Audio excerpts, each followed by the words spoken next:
All right. Hello, everyone. Hello, hello, hello. This stream was originally supposed to start at 6 or 6:30, but when the Wolverines come to Maryland, the stadium is set up in such a way that you can greet the players and the coaches after the game. So I went, the buses were parked on the side of the stadium, and I went and looked and kind of took some pictures, and I saw Sharon Moore and Blake Corum and Will Johnson and Roman Wilson. And so I didn't get home until, well, about an hour or so ago. And then I had to set the show up. So here I am. So I don't know who's going to join me, but let me make sure I can see myself on YouTube. Please smash that like button if you haven't. Let's see. I have a good signal. Yep, and there's the red icon. So I'm going to get started. Let me click on that to make sure I can see myself. Whoever comes in, shout out to Bo Lytle. Respect is earned. If you see fit, please smash that like button. And hey, if you're a new viewer here, I need about 40 subs away from 1,300. Please consider subscribing to the channel. Go Blue. We're almost at the end of the season here. Well, actually, we don't know how much season is left, but we're kind of on the back end. So smash that like button if you see fit, and also please consider subscribing. That would help me out, and that would help the channel out quite a bit. All right, let me play my intro here. Let's go Blue, and then I will talk about today's game. I was there at CQ Stadium. I keep wanting to say SEFQ Stadium, but they're always changing the names of these stadiums. So I think it was CQ Stadium. So I was there. I saw everything up close and personal. Kenneth Joyce, you're right. It was a scary win. But someone pointed out the same thing happened with us last year against Illinois. That was a scary victory. It looked like it was. It looked like the Fighting Illini were going to leave Michigan Stadium with that win, but Michigan pulled that win out, just like they pulled today's win out. And then we all know what happened the next week against Ohio. All right, let me play Let's Go Blue, and then I will jump in. Kenneth Joyce, you're the only one here right now. Please keep letting me know what you think. These are more fun when they are interactive. Let's go Blue.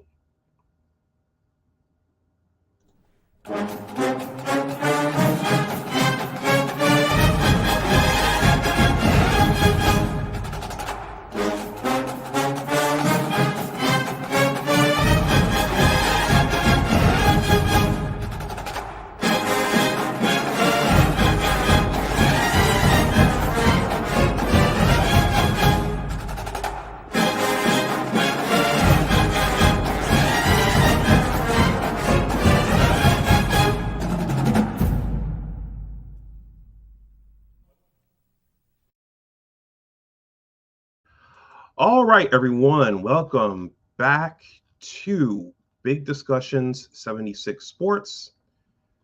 Most of you know who I am. My name is Dr. Anwar Yusuf Dunbar, and I am a Michigan alum, and I am a Michigan football fan, and I am a proud supporter of our Wolverines, no matter what's going on. Well, let me be careful saying that. I want the team and the program to do the right things. And yeah, I want the program to be run in the most clean way that it can. That said, I support the program. I support the program. I support its success. I want it to win, and I want it to flourish. Ideally, fair and square.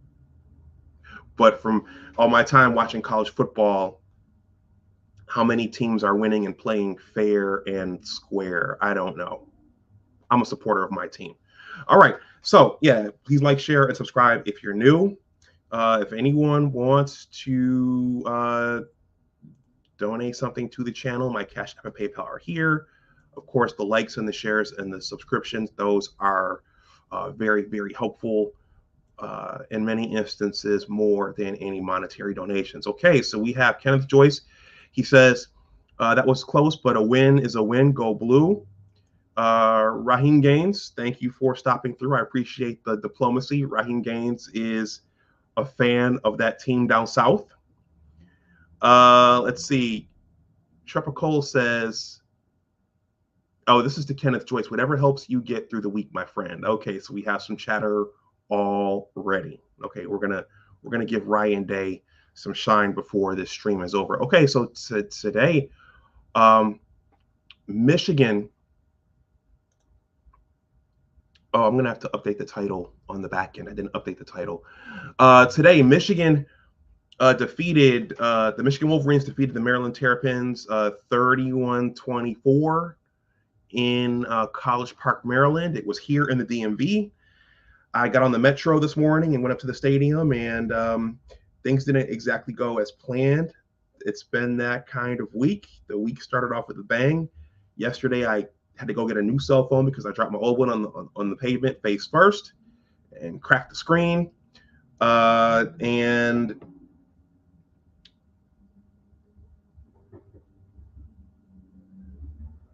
oh boy.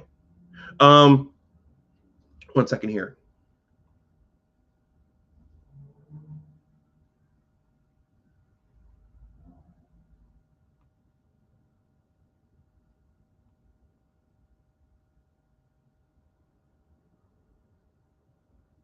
Okay. Yeah, a little thing on the phone there. I'm trying to refocus here. When you drop your phone and you get a new one, the contacts aren't all up to date. So sometimes you get numbers that come through and you don't know who they are. And anyway, yeah. So it's been that kind of week. And so, guys, if you're a quick announcement before I jump in, if you're ever using StubHub to go to these games, you're usually getting the tickets from someone who already owns them. Maybe they're a student, maybe they're an alum. Sometimes there's a third-party portal involved, such as the University of Maryland. And as soon as those tickets come available, you buy them, and then they send you a notice that your tickets are available. You want to do that days in advance of the game. I messed around for the East Carolina game and did it the morning of the game. I almost missed the game because my tickets weren't there. And then this morning, last night, I tried to get the tickets squared away, and a buddy was going to go with me, and I could not access his ticket because of some technical glitch in the Maryland system. So I'm saying that to say, if you're going to use StubHub or some other service, make sure you download your tickets or try to download them days in advance, because you don't want to be on the day of the game sitting there on the phone with customer service the morning of the game, like I was this morning, trying to get these things squared away. All right, now that public service announcement is out of the way, let's move on. So Kenneth Joy says that back-to-back will get me through this year. Okay, we have the smack talk already. Okay, the Michigan Wolverines, the schedule.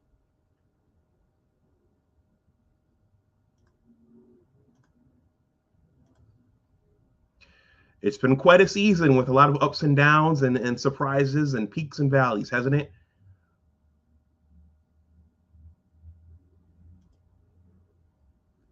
So the schedule was pretty easy, well, simple, easy, whatever you want to call it in the beginning. And those first 8 to 9 games were pretty easy. And then, relatively speaking, and then we all knew that the last 3 games would be the most difficult stretch. You had the Penn State game last week. We know that Coach Harbaugh got suspended or temporarily sat on the sidelines for that game. So Sharon Moore had to coach, and the team went out to Happy Valley and came away with a 24-15 win. There was a lot of running in that game on the ground for the Michigan offense, not much passing through the air, but they got that win. It was emotional, and I'm sure everyone, the coaching staff and the players, they were all drained after that. And I think we saw some of that today. So this stretch, so today's game was Maryland. And next week's game is against Ohio. The Wolverines are hosting the Buckeyes in the Big House. And so the question surrounding today's game was it going to be a trap game? And I left that on my, I made a short about that. Would the Maryland game be a trap game? Would the Wolverines come here to the DMV and leave with an L? It came close to that today, but the Wolverines survived and advanced. And these last 2 years, with Mike Locksley as the coach, I heard he took a lot of criticism after this game, and with Talia Tungavailoa as a starting quarterback, Maryland has played us tough the last 2 years. I don't know if they were one of the teams that I don't know if they were one of the teams that we illegally scouted or advanced scouted, but they played us tough last year. We know that there was no advanced scouting this year for the game, and they played us tough again. So the question was, if Michigan could come away with the win against Penn State, would they trip up against Maryland before matching up with Ohio State? And the answer, fortunately, was no. As I'll describe, some things had to fall into place for the Wolverines to leave with the W and to get win number 1,000. Shout out to Maize and Blue Mike Burden. He's the one who reminded me that Michigan was going for win number 1,000, and they got that today. Okay, so this was a potential trap game, and the Wolverines almost fell into that trap, but they escaped with the victory. I'm not ashamed to say that my team escaped because there were some times in that stadium today where it was looking like, okay, Maryland is moving the ball on offense with ease. They were in some stretches, and our offense sputtered in some instances, and I'll describe that in my notes. I was actually in the stadium taking notes. I don't know if any of you all have ever been to CQ. I keep wanting to say CQ Stadium.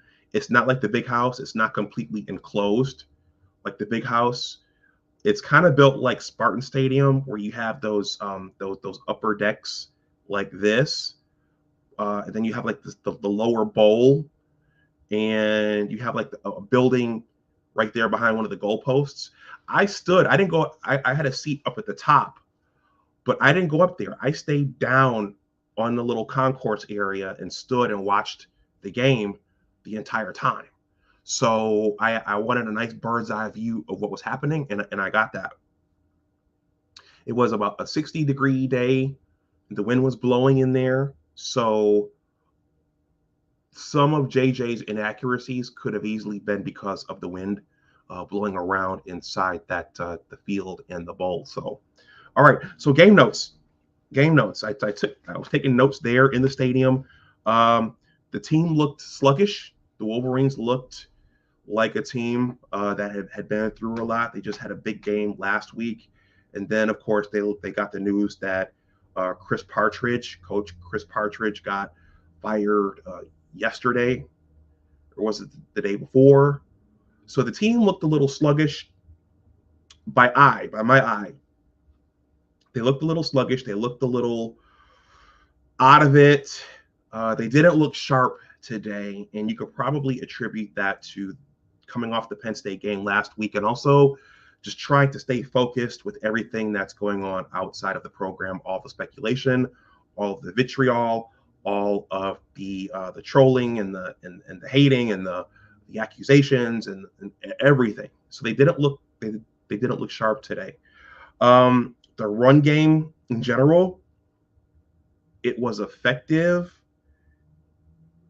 but it wasn't as effective as last week's running game. So it it did look like the running game from the previous 8 games. Blake Corum did almost hit 100 yards. Donovan, I think, as we'll see, he added about 40, but they weren't the long, beautiful runs that we got last week against Penn State. Part of that was play calling. Part of that was Maryland just showed up ready to play. Maryland wanted that win, and they wanted to turn us back and not let us get, well, let the team get, I'm sounding like Abdul Gaines here.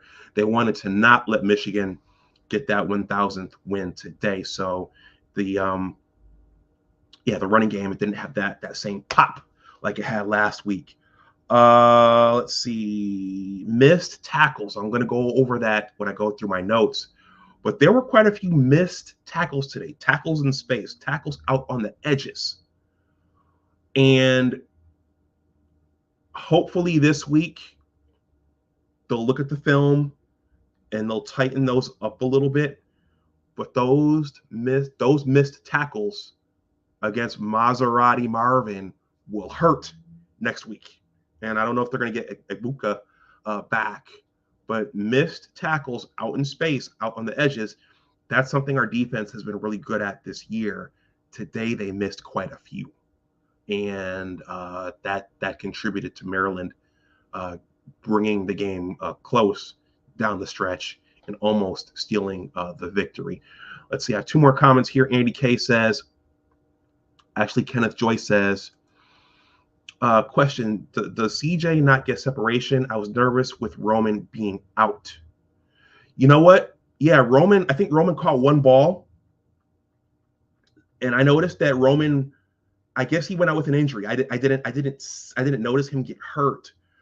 But late in the game, there was no sign of Roman. So he must have gotten injured. Did he get injured? Now, in terms of CJ, I'm noticing that JJ is liking to go.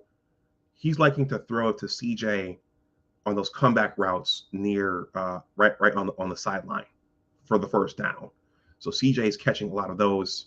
And CJ could have put the game away. JJ and CJ, they could have put the game away if CJ could have come down. It was I don't know if JJ threw behind him, but CJ kind of had to turn and leap in the air and make an acrobatic catch, and he didn't make it. That would have put the game away for us, and that would have relieved a lot of that drama in the last 2 to 3 minutes. But, he didn't come away with it. Those balls are not 100% guaranteed. And I mean, unless you have an NFL, and CJ might go to the league. I'm not saying he won't, but there are certain circus catches that you really need, that you need talented players out there to make. Let's see.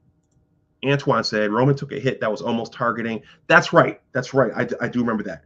He took a hit that was almost targeting, and he was taken out for precautionary measures for a concussion. I did see Roman after the game, along with the other players around the team buses. I didn't speak to him. Everyone else was kind of around the guys and fawning around them and, hey, take a picture with me, take a picture with me.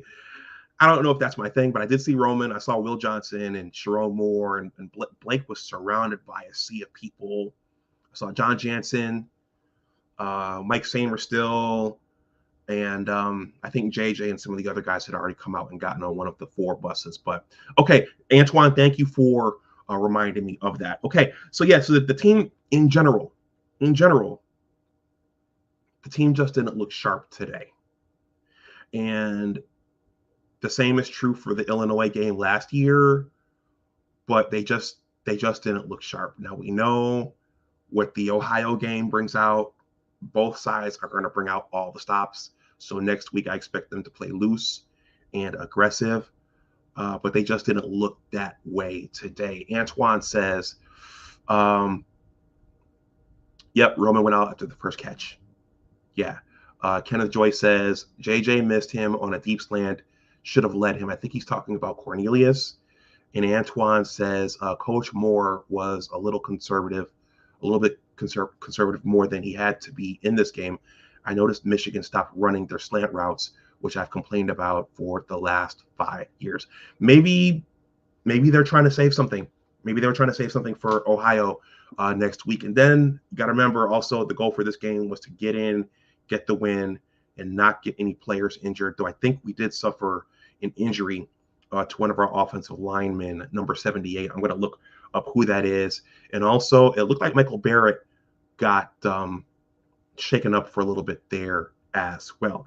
Okay, so my thoughts, my notes. I'm going to go through my quick notes here. I was taking notes in the stadium. Let's see. So the first quarter, Michigan. So I guess Maryland won the coin toss and they deferred. So they wanted the ball back at the beginning of the second half. Michigan went 3-and-out on their first series. Guys, please keep letting me know what you think there in the chat. Let's see. Michigan went 3-and-out, or they were unable to put together a long drive on that first series. Let's see. Maryland got its first possession at 12 minutes and 50 seconds. At 6 minutes and 29 seconds, Maryland kicked a field goal. At that point, early on in the game, Maryland seemed to be able to drive the ball on offense with some consistency and with some what's the word I'm looking for? They seemed to be able to drive the ball with some consistency. I'll just use consistency at that time. They were using their running back quite a bit. What's the kid's name?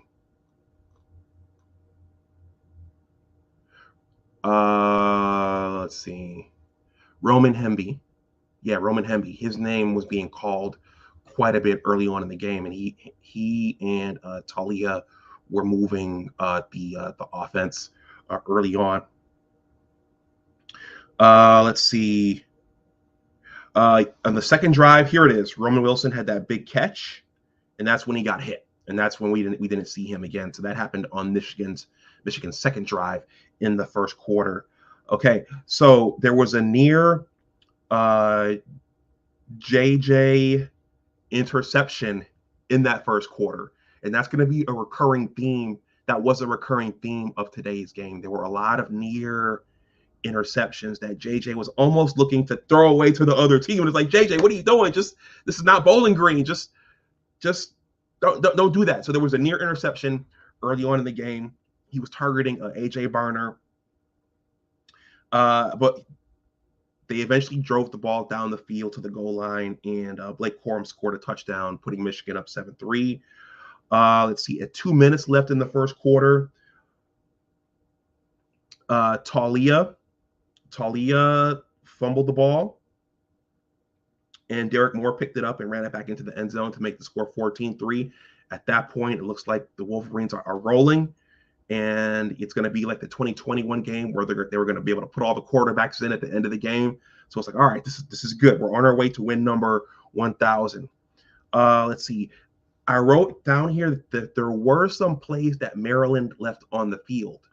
There were some throws that Talia Tagovailoa missed.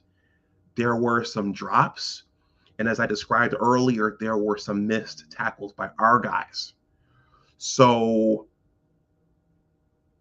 there were plays in this game that could have gone either way. But the missed tackles, I didn't watch Johnny's discussion yet, but I'm sure he's going to talk about the missed tackles. They can't have that next week against Marvin and the Ekbuka kid and Travion Henderson. They gotta shore those up next week. At 32 seconds, Michigan blocked Maryland's punt for a safety. That put Michigan up 16-3. This was all in the first quarter. So again, at that point, you're thinking, okay, we're rolling. We're on our way to win number 1,000 and on to Ohio State. In the second quarter, at 7 minutes and 59 seconds, Blake Corum scored another touchdown to make the score 23-3. Okay, the route is on, right? We're on our way. There was a pass interference call JJ threw at Colston Loveland that set up that Blake Corum touchdown. Let's see, at 7 minutes and 12 seconds, I wrote down there was a big missed tackle by number 12. Who is number 12? Let's look some of these guys up. Who's number 12? Who's number 12? Let's see if I can find some of the culprits here. If I can't, I'll just finish.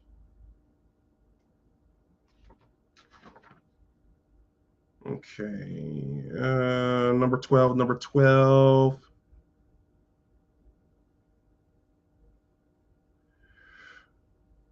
Those are Wolverines in the NFL.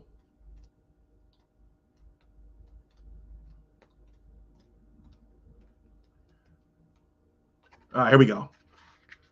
Who's number 12? Josh Wallace. Josh Wallace, one of Johnny's favorites. There was a big missed tackle by Josh Wallace in space that that left the defense exposed. And next week, look at you guys. You guys know it cold turkey. Shane Marion says Josh Wallace, Andy Case, Wallace, Kenneth Joyce, Wallace, he was getting cooked. Yeah.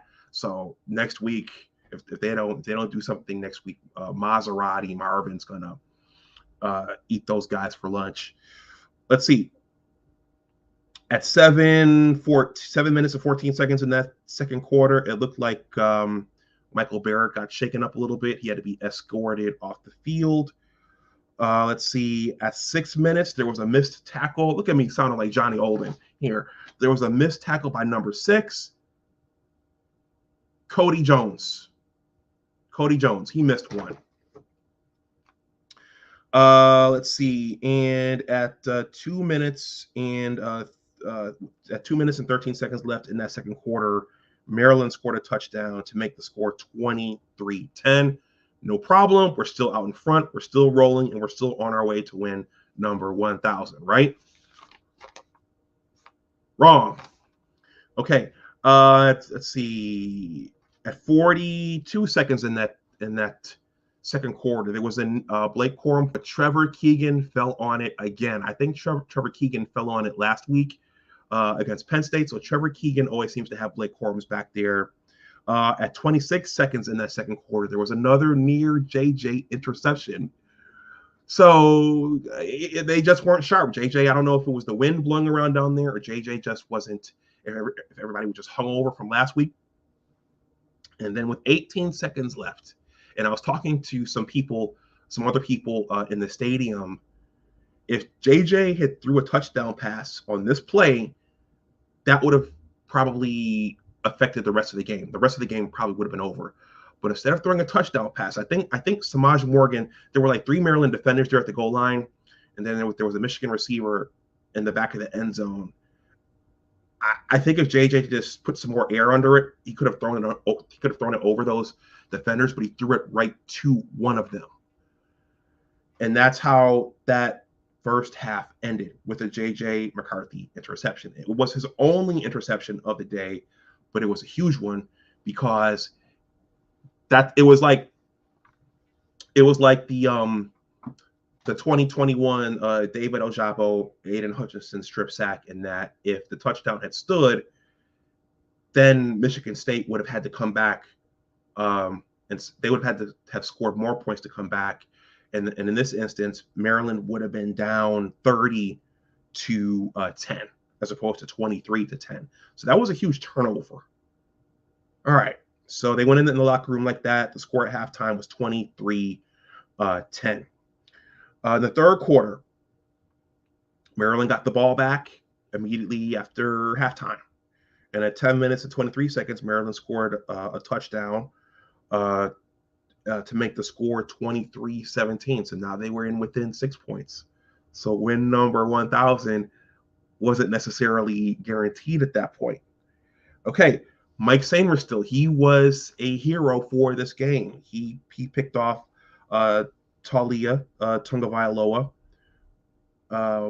with 7 minutes and 73 seconds left in the third quarter. Michigan got the ball and drove it down. And with 4 minutes and 4 seconds left on the clock, they dialed up a Samaj Morgan sweep for the touchdown. So these Samaj Morgan jet sweeps seem to be very, very helpful and useful when the rest of the offense is not clicking, or at least down by the goal line, or even further back in midfield, because he scored off one, I think it was against Purdue. So whenever the offense is struggling, it seems like they go to Samaj Morgan for a reverse or a jet sweep of something like that. They went for 2 points. The 2-point conversion failed. The score was 29-17. At 16 seconds, with 16 seconds left in that third quarter, Maryland scored another touchdown to make it 29-24. So now Michigan at this point is just trying to survive and hang on. And I was in the stands thinking, okay, this is, yeah, we don't need this loss. We need to go in next week undefeated, just like Ohio will be. Around that time, number 78 got injured. Number 78, let's see if you guys can find it before I do. Number 78, Miles Hinton. He's one of our offensive linemen, 6'6", 340 pounds. He was down for a couple of minutes, and they had to, the medical staff had to come on. They had to come on and walk him off the field. So I hope he's back next week. But he looked, yeah, when those offensive linemen go down like that and they're laying there, and then they have to, get escorted off. Yeah, that doesn't look good. So hopefully he'll be back. Fourth quarter, with 13 minutes and 15 seconds, the offense was down in that corner where I was standing, and I saw that defensive end or that linebacker bear down on JJ really, really quickly, and JJ got sacked. Let's see. Maryland got the ball back. My notes say that around 8 minutes and 37 seconds. Yeah, they were down on their end of the field. They were ready to drive again. They were having success driving the ball.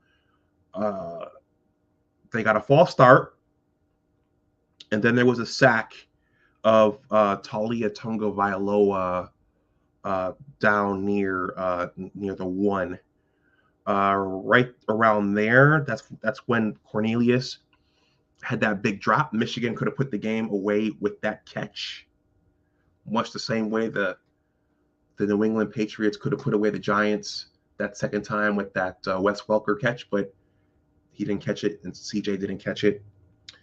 At 7 minutes and 5 seconds, Michigan punted back to Maryland. At that point, you're just kind of hanging on and thinking, okay, we got to get the win. We got to get the win. But our offense isn't moving. Our offense isn't doing anything. They punted back to Maryland. Mike Sainer still got his second interception of the day. So Mikey played a really good game today. I think he might have gotten burned once, but he got 2 big picks for us. The offense came back, and all they had to do was just grind the clock down. They couldn't, and they did it. So at 4 minutes and 10 seconds, they punted, and they pinned Maryland back at their 1-yard line. Okay, and then at 3 minutes and 38 seconds, just when you thought that Maryland would embark on a drive down the field, Talia got called for intentional grounding. Okay. And that was an automatic safety, which put 2 points on the board for us and gave us the ball back. That made the score 31-24. And then with 1 minute and 50 seconds left, we got that first down that we needed on 4th down. And those were some hard fought yards for Blake. On that 4th down, Michigan was at 4th and 1. Sharon said, we're going to go for it. We're not going to punt. JJ handed off to Blake. Blake got in there, surrounded by 5 or 6 guys, and somehow the pile moved forward, and he got the first down. And at that point, we were able to kill the clock and to go into the victory formation, and that was the game. So it wasn't a clean win. It wasn't a pretty win. The team looked sluggish. They looked, in some ways maybe distracted, in some ways maybe tired, in some ways maybe worn, which is not surprising considering everything that's been going on, and with the big win last week, and then learning that they wouldn't get Coach Harbaugh back for this game, and then Coach Partridge being fired late in the week. But they got the win. They got win number 1,000. So as of now, they are undefeated. And both Michigan and Ohio State are undefeated for the big game next week. There was a huge turnout in terms of the Michigan fan base. So that whole half of the stadium was ours, and the team did a little celebration afterwards on the field, and the fans stayed and saluted the players. And so it was, yeah, we very much took over that stadium today. Let's go over some of the statistics, then I'll wrap the stream up. Let me read some of your comments here. Let's see. Antoine says, okay, Trepa's coming with the JJ Heisman smack. All right.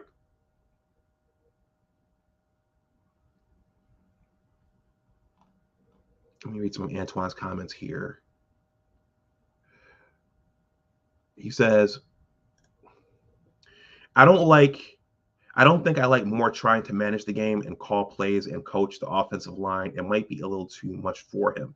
Yeah, but it's kind of hard. It's going to be hard to redistribute all of the functions right now at this point. So he probably has to, we're going to have to tough it out for one more game next week and see what happens. Unfortunately, Antoine says, also Moore has to learn how to call easy plays for JJ to start.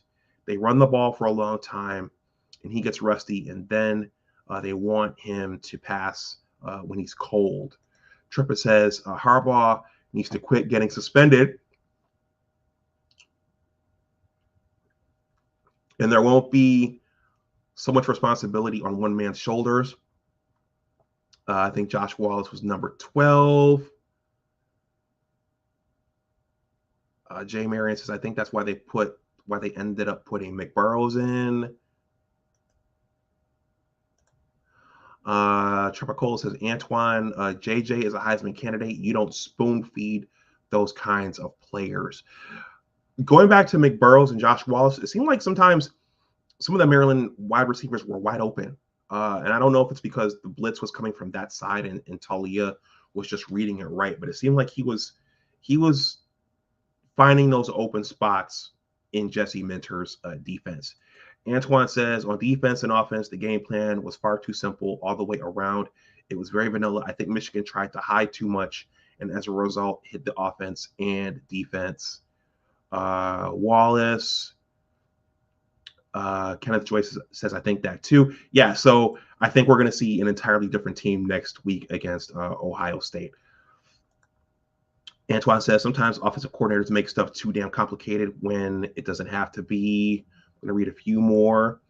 Kenneth Joyce says, special thanks to Talia and the Michigan defense for today's win. Jay Marion says, Miles Hinton and Barrett got hurt, but Moore said they're okay.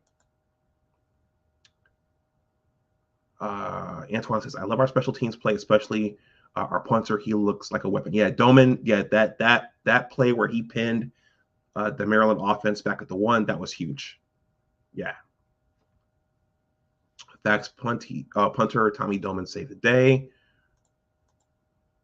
I didn't expect Maryland's defense to play as good as they did for 4 quarters.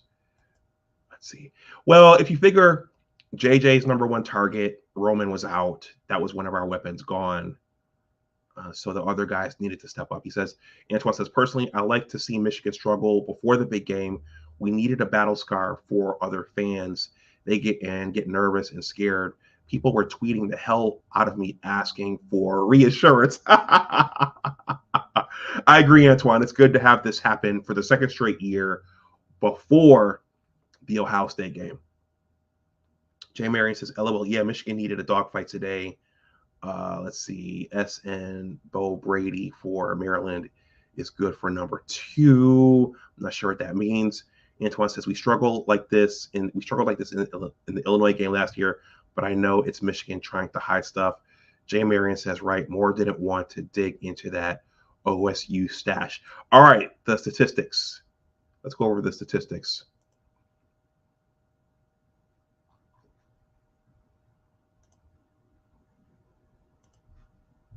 Okay. You guys keep letting me know what you think there in the chat.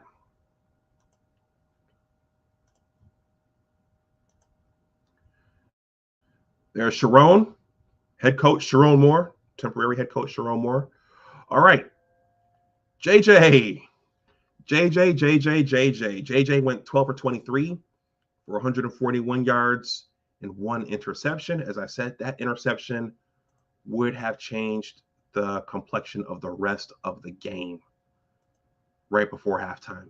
Taulia Tagovailoa, I think this is the last we'll see of Taulia. This should be his last year, right? He always plays us hard. He went 21 for 31 for 247 yards and 2 interceptions. Blake carried the ball 28 times for 94 yards and 2 touchdowns. Roman Hemby carried the ball 11 times for 35 yards. Colston Loveland led our receivers with 3 receptions for 36 yards. If Roman doesn't get hurt, that probably doesn't happen. Kay Prather led Maryland with 3 receptions for 81 yards. Let me go to the box score.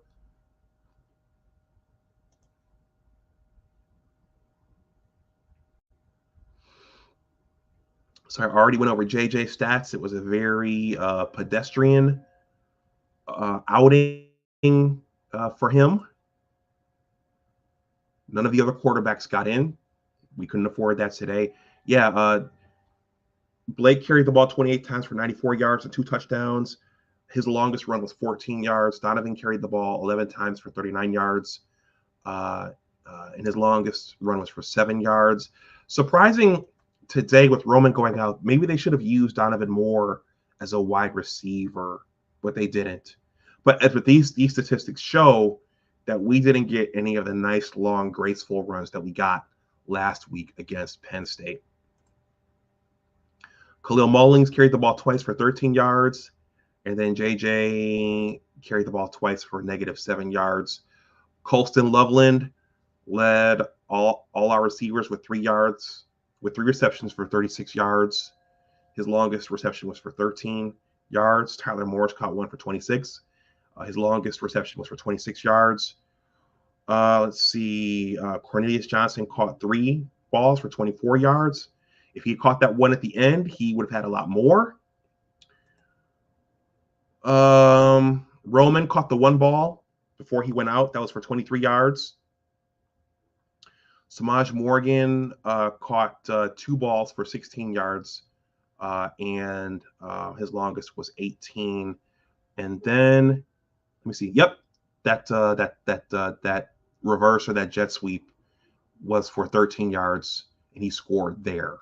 So Samaj Morgan caught the ball and ran the ball. Let's see. Blake caught 1. AJ Barner caught 1. Blake fumbled the ball once. Trevor Keegan fell on it. Junior Colson led the defense in tackles. The team got back there and got Taulia, looks like 4 times. They sacked him 4 times. Michael Barrett had 1 sack. Kenneth Grant had 1 sack. Mason Graham had a half sack. Braden McGregor had a half sack. And Jalen Harrell had 1 sack. Let's see. Michael Barrett had 1 tackle for a loss. Kenneth Grant had 1 tackle for a loss. Kenneth Grant, for that play he saved last week, Kenneth Grant's probably my favorite player on the defense now. Mason Graham had a half tackle for a loss. Rashawn Benny had a half tackle for a loss. Braden McGregor had a half tackle for a loss. And Jalen Harrell had a tackle for a loss. And Khalil, and then Jaden McBurrows had a tackle for a loss. Okay. But in terms of the defense and the tackling here, again, if they don't shore that up, that's going to hurt us next week against Ohio State. So that's something they're going to have to, when they look at the film, they're going to have to mind that. Kick returns, Samaj Morgan had 2 for 13 yards. Joe Taylor had 1 for no yards. Let's see, punt returns. Christian Boyvin had 1 for 18 yards. James Turner made all his extra points. And Tommy Doman arguably was a hero of this game, particularly that play where he pinned the Maryland offense down at the 1-yard line late in the game when our offense couldn't do anything. Let's see. I'm going to go over the Maryland stats very briefly. Again, Taulia went 21 for 31 for 247 yards and 2 interceptions. Their leading rusher was Roman Hemby, They were calling his name quite a bit early on in the game. Their leading receivers were Caden Prather. He caught 3 balls for 81 yards. Jay Sean Jones caught 4 for 70 yards. Ty Felton caught 5 for 41 yards. Roman Hamby caught 3 for 28 yards. Corey Deiches caught 5 for 26 yards. So they were getting production through the air. So that begs the question: what's McCord and Maserati? What are they going to do next week against us? And their tight end, I can't think of their tight end's name. Guys, tell me the name of that Ohio State tight end. I know what it is. I just can't think of it right now. But what are they going to be able to do against us? So I'm going to go over the team statistics, and then I will wrap this up. All right. So the first downs were pretty even. Michigan had 20 first downs. Maryland had 17. Cade Stover, Jay Marion, thank you. Cade Stover. So they're going to have to wrap those guys up next week.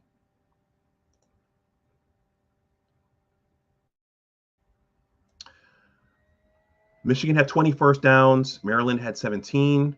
In terms of third down efficiency, Michigan was 4 for 13. Maryland was 5 for 12. In terms of that was third down efficiency. In terms of fourth down efficiency, Michigan was 3 for 3. Maryland was 2 for 2. So they were both 100% on fourth down. Everything was pretty even, guys. Total yards. Michigan generated 291 total yards. Maryland generated 262. Michigan generated 141 passing yards. Maryland generated 247. Let's see. Michigan had an average of 6.1 yards per pass. Maryland had an average of 8. Michigan generated 150 rushing yards. Maryland only generated 15. So it was lopsided. So the total yardage was similar. Maryland had more success through the air. We had more success on the ground. That is probably in large part due to Roman going out, because he's the number one wide receiver option.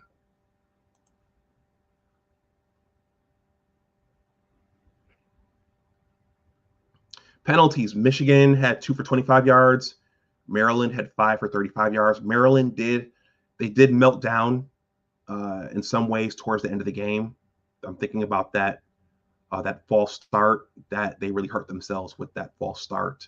There was also I feel like there was an unsportsmanlike conduct play there, and an unnecessary roughness play there as well late in the game. But they hurt themselves as well.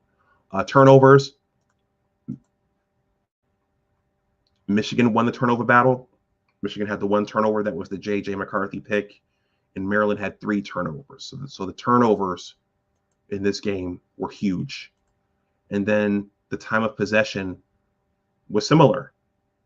Michigan held the ball for 30 minutes and 56 seconds. Maryland held the ball for 29 minutes and 4 seconds. So there we are. Those are the stats for the game.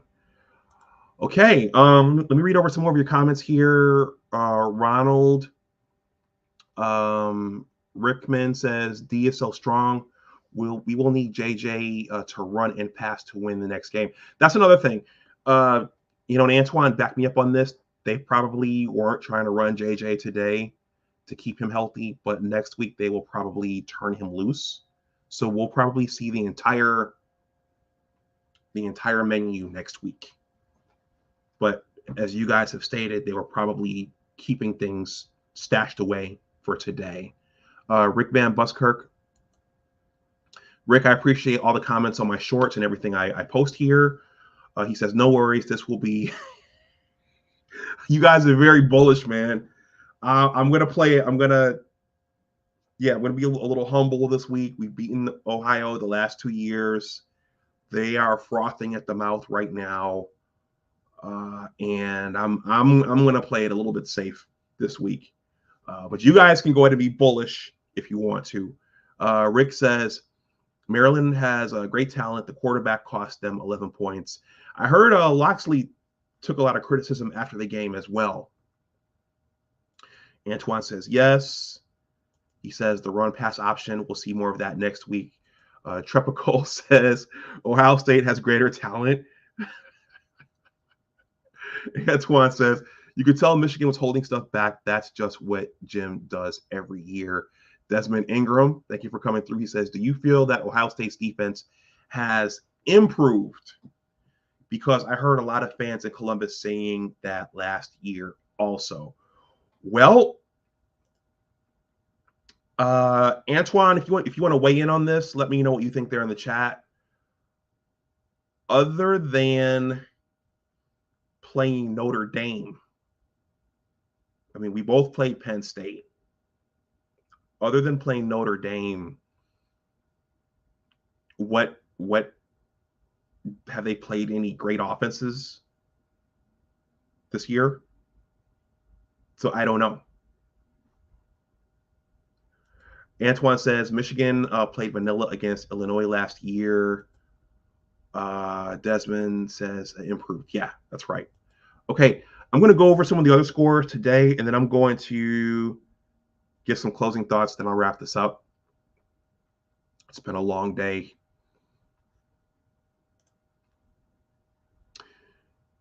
But before I do, let me read Jay Marion's comment. He says, I don't think Ohio State's defense has faced an offense with a pulse yet. The same can be said about us, though. But I trust Minter more than Knowles. Okay. I mean, we've pretty much played all the same teams. I don't know how Maryland moved the ball on them, but Maryland moved the ball on us pretty well today. But I think in any defensive scheme, your defensive backs are going to have to tackle in space. And I thought that this year they'd done a pretty effective job of that. But today they did not look sharp in terms of tackling in space. This is an excellent point, too. And I have a story about this before I wrap the stream up. Gaddis knows our defense also. Okay, so let me go over some of the scores from the rest of the NCAA, and then I will wrap this up. I heard Colorado got another loss, so they're continuing to trend downwards. Though I did hear Coach Prime is close to signing the number one player in the nation. So Penn State defeated Rutgers 27-6. I don't know who the public announcer was today at CQ Stadium, but he called Maryland Rutgers. I don't know who that was, but he said in front of all of us, oops, I meant Maryland and not Rutgers. So Penn State defeated Rutgers. Mississippi defeated Louisiana Monroe 35-3. Tulane defeated Florida Atlantic 24-8. We defeated Maryland 31-24. Oklahoma defeated BYU 31-24. Alabama defeated Tennessee Chattanooga 66-10. Louisville defeated Miami 38-31. Liberty defeated UMass 49-25. Appy State. We all know Appy State and the Michigan fan base. Yeah. Lloyd Carr's last stand. They defeated James Madison 26-3. Arizona defeated Utah 42-18. Georgia defeated Tennessee 38-10.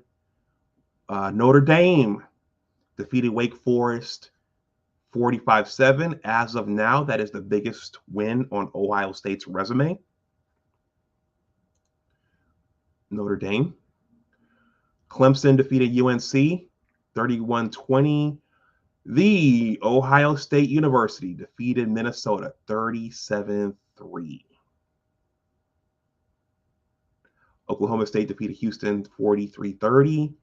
Oregon defeated Arizona State 49-13. Oregon may very well be one of the 4 college football playoff teams, so keep your eyes on them. Florida State defeated North Alabama 24-13, and I heard their quarterback went out with a leg injury, so that may cripple Florida State going forward. Kansas defeated Kansas State they're beating Kansas State 27-16. Missouri is beating Florida 13-7. Washington is beating Oregon State 20-10. Iowa State and Texas are tied, and LSU is up on Georgia State 21-14. Okay, so I'm going to read some of your comments here. And I'm going to give some closing words.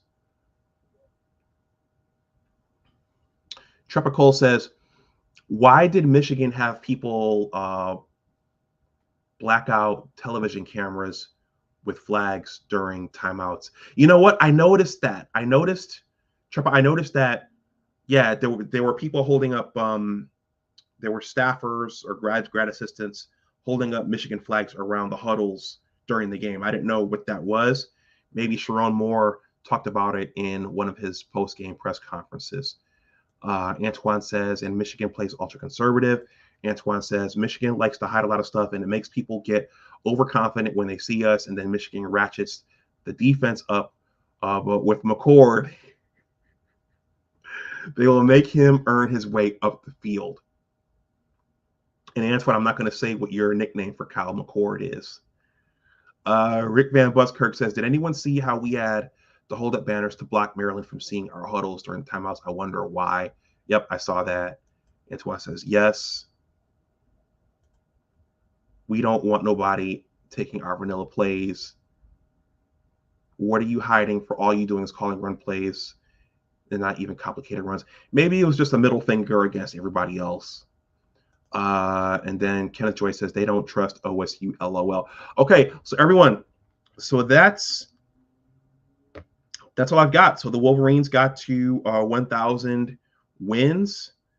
In the next week, guys, the vitriol and the trolling, there's going to be a lot of trash talking this week. There's going to be a lot of hating. There's going to be a lot of slander. There's going to be a lot of turd flinging this week.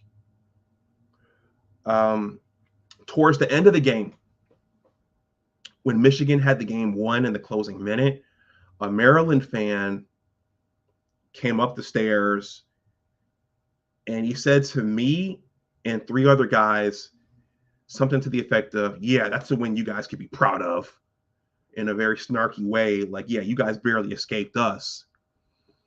And I turned to the guy. What did I say to the guy? I said, well, yeah, a W's a W. And he yelled back at me, cheaters. And I said, yeah, your mama. So I got pulled out of character.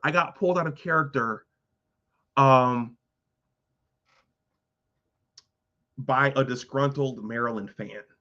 And then once it went 0-0 and people were filing out of the stadium, some more angry Maryland fans walked by and started going on about how Michigan is a cheating team and how we should be ashamed of our team, and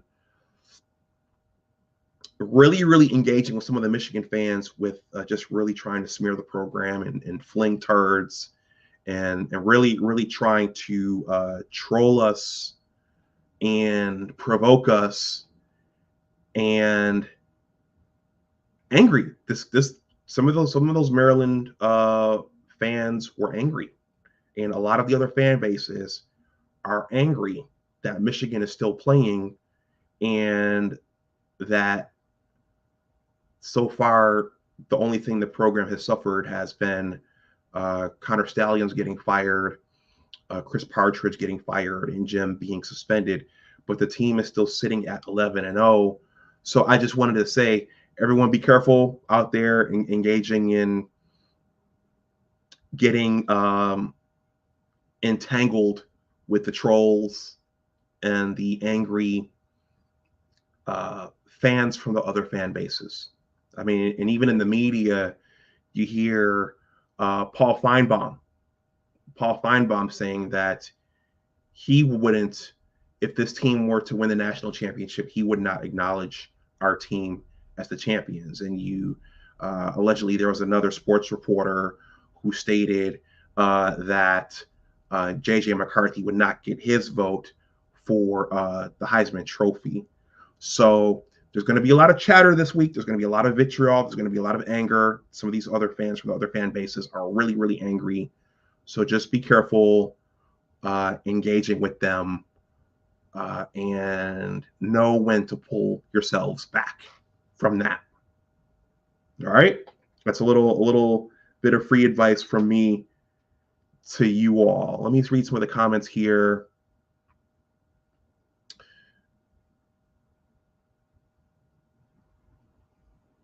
Kenneth Joyce says,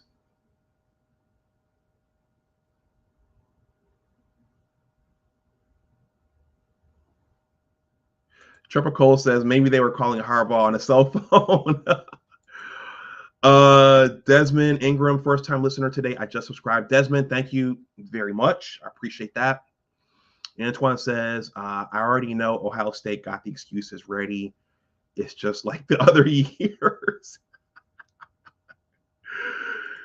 He says, you ain't right 1 in 20 years. Kenneth Joyce says, triggered. Yes, some of these folks are angry and unhinged over this. Antoine Johnson says, it was raining. It was cold. We need to play in a dome. We were sick. The weather wasn't perfect. Jay Marion says, it was just 5 plays. Antoine says, new excuses. No new excuses. You cheated. You had our plays. Well, not for these last 4 to 5 games, right? I mean, none of these last 4 to 5 teams can say that we did that. So we're beating these teams legitimately. So no one, and Ohio State of all the teams, if they can't say that we did that to them next week. Antoine says, wait until next year. Trepa says, Antoine Johnson 2020, where were y'all? Okay, so here we go with the COVID stuff. He says, somebody was hurt. Where were you in 2020? Rick Van Buskirk says, Ryan Day has a thing about being called soft. So I predict he's going to get tight and try to out-bully us in the run game, and that takes Harrison Jr. out of the game. Well, let's see. Antoine says, this will never happen if we had Urban. Oh, okay, he's imitating an Ohio State fan there. And then Jay Marion says, go blue, beat Ohio State, hit the like button. Ryan Day scared to death here in Columbus. Antoine says, everybody got everybody's plays. You still got to stop them. It's the dumbest stuff. If you play football, you already know this. Real quick, can you hit that point about Josh Gaddis knowing your D? You know what, Desmond, that's an excellent point. That's an excellent point, because when that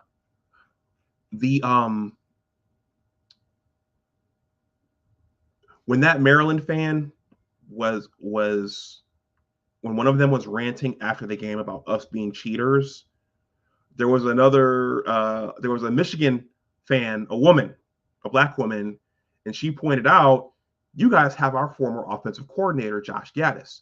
So the point about Josh Gaddis knowing our defense is Josh Gaddis was our offensive coordinator in 2021 when Mike Macdonald took over. And Mike Macdonald and Jesse Minter are on that same tree, that same football defensive coordinator tree in terms of philosophy and system.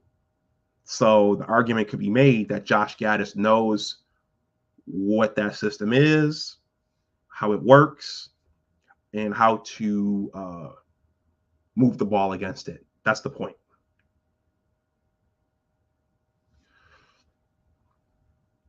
Antoine says, matter of fact, Ryan Day already said he changed the plays, but it don't stop Ohio State from using the stupid excuse. All right, let's go out since we have Ohio next week, let's go out with Lou Holtz, and let's go out with Ryan Day.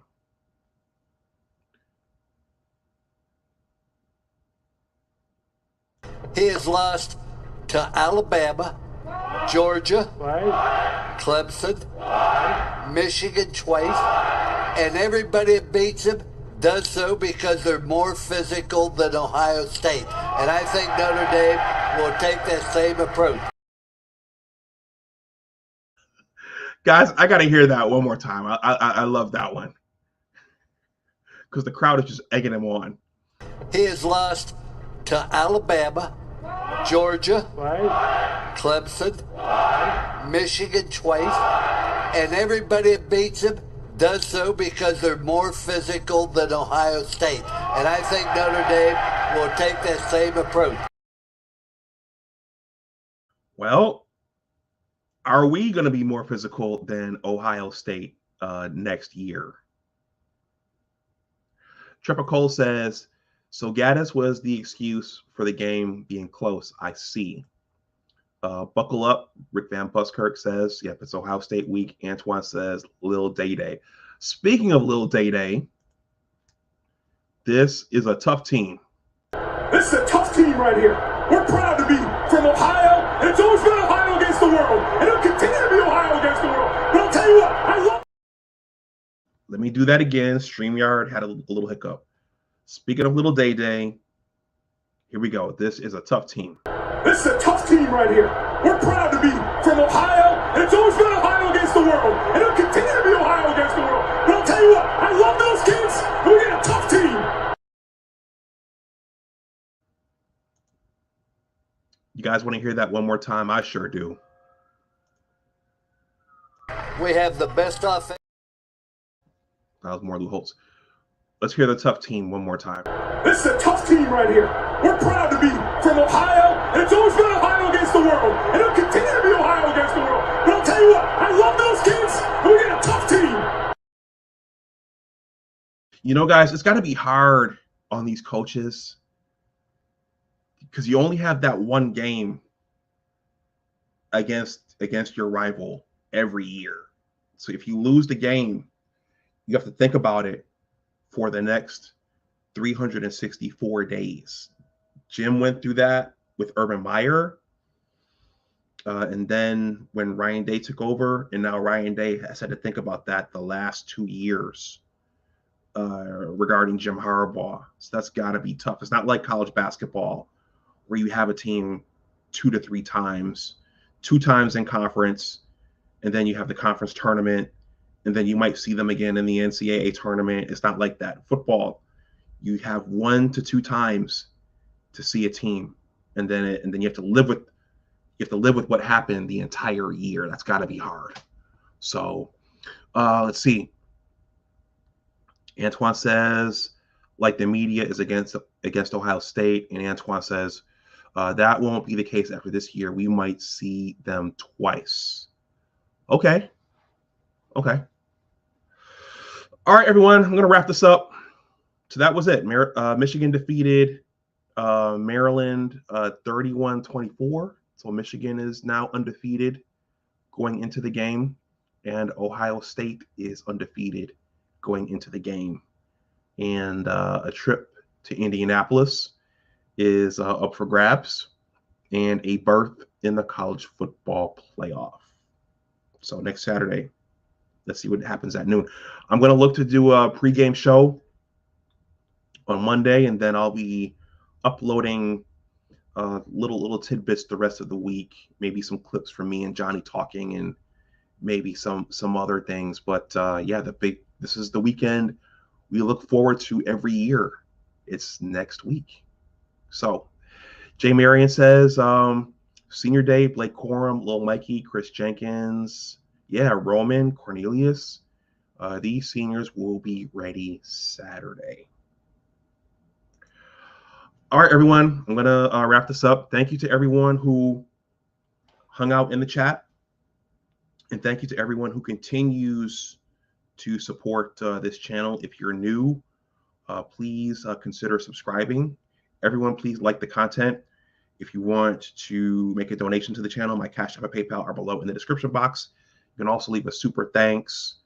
The link to my newsletter is in the description box below. And I think that's it. Tough win today. It didn't always look like it was going to be a victory for us, but they pulled it out. Oh, by the way, afterwards, as I described in the opening of the show, the cool thing about the Maryland game when it's here is that you get to at least meet some of the players and the coaches afterwards, because their stadium is not enclosed like the big house is. So the players have to walk out of that building and get on the bus, and you can meet some of them, shake their hands, take pictures. I approached Will Johnson and his family. I walked over to Will Johnson. I had to look a couple times because I'm not used to. I'm sure these guys are used to being approached all the time, and I'm in the 40 club, so I feel kind of weird about going up to youngsters, be like, "Hey, take a picture with me. Take a picture with me. Take a picture with me." So I just kind of stood by and watched. But I did tell Will Johnson, "Will, hey, thank you for coming to Michigan, because I have a Ohio State Buckeye buddy named Buckeye Alex who insisted that you weren't coming to Michigan." So I told him and his family, "Thank you for coming to Michigan, and shut down Marvin next week." I'm not sure if I should have said that to Will Johnson, but I did say that. Thank you for coming to Michigan, and shut down Marvin next week. So Will is likely going to play Marvin Harrison Jr., but I don't know if I should have said that to him. So, but people will be saying that to him all week long. And, I saw Sharon Moore. People wanted to take pictures with Sharon Moore. There was a whole crowd gathered around Blake.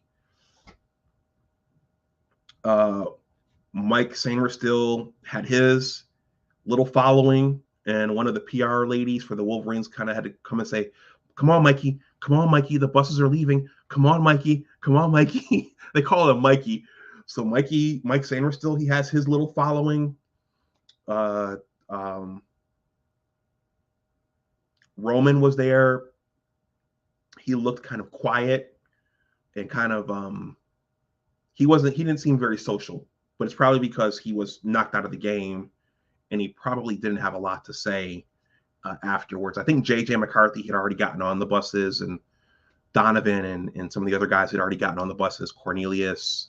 So I didn't see them, but I saw Sharon.